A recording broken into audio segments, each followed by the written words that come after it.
5:30 बजेको कोपुचेको दृश्य तपाईहरुलाई देखाउँदैछु। हामी अहिले कोपुचेमा रहेका छौं। सिक्लिसबाट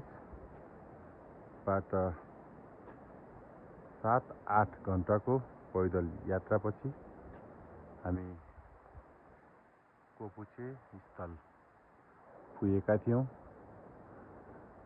हिमालको काखमा भएकोले मौसम चिसो भए पनि कोपुचेको दृश्यले हामीलाई थप उत्साहजनक बनाइरहेको छ। यो जुन हिमाल टल्किरहेको छ यो कोपुचेबाट देखिएको हिमालको दृश्य हो। यहाँ हामी हिमालको काखमा रहेका छौं।